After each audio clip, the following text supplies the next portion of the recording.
നമസ്തേ. ഞാൻ ഷിജു ആചാരി പവനൂർ.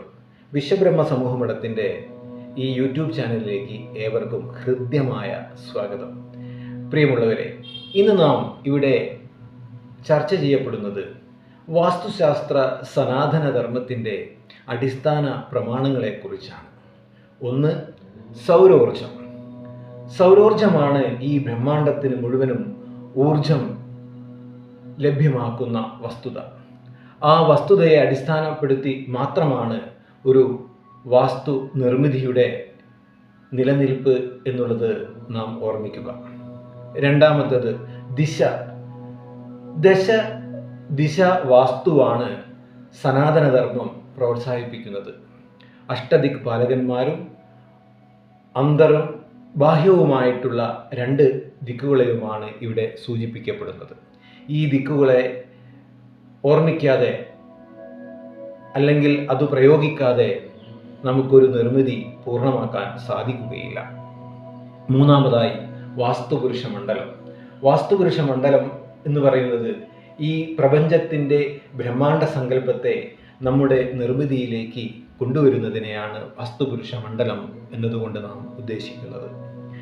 നാലാമതായി ആയാതി ഷഡ്വർഗങ്ങൾ എന്ന രീതിയിൽ നമ്മുടെ നിർമ്മിതിയുടെ ആയവും വ്യയവും തിഥിയും കരണവും ഒക്കെ മനസ്സിലാക്കിക്കൊണ്ട് നമുക്ക് മുന്നോട്ട് പോകേണ്ട പ്രമാണ തത്വമാണ് അതിൽ പറയുന്നത്. അഞ്ചാമതായി സൂത്രങ്ങൾ, ബ്രഹ്മ യമസൂത്രങ്ങൾ, അതായത് കാന്തിക ദിശയുടെ അടിസ്ഥാനത്തിൽ രൂപീകരിക്കപ്പെടുന്ന സൂത്രങ്ങൾ. അഞ്ചാമതായി നാഡികൾ, ഋജുക്കൾ തുടങ്ങിയവയെക്കുറിച്ചും ആറാമതായി മർമ്മങ്ങളെക്കുറിച്ചും നാം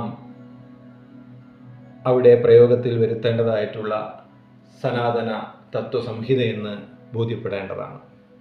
ആറാമതായി നമ്മുടെ ആചാര ക്രമങ്ങളെക്കുറിച്ചാണ് പറയുന്നത്. ഭൂപരിഗ്രഹം ചെയ്യുമ്പോൾ നടത്തുന്ന വാസ്തുപൂജ, വാസ്തുബലി, ശംഖുസ്ഥാപനം, അതേപോലെ ഗർഭന്യാസം ചെയ്യുമ്പോഴും നാം വാസ്തുബലി, വാസ്തുപൂജ നടത്തേണ്ടിയിരിക്കുന്നു. അതിനുശേഷം പ്രധാന ഘനദ്വാരം വെക്കുമ്പോഴും നാം വാസ്തുപൂജ, വാസ്തുബലി നടത്തേണ്ടിയിരിക്കുന്നു. അതുകഴിഞ്ഞാൽ ആരൂഢം വെപ്പിന് ശേഷം ഗൃഹപ്രവേശന ചടങ്ങ്, കുറ്റുപൂജ, പാലുകാച്ച് തുടങ്ങിയിട്ടുള്ള ആചാരക്രമങ്ങൾ ഓരോ നിർമ്മിതിക്കും അത്യാവശ്യമാണ്.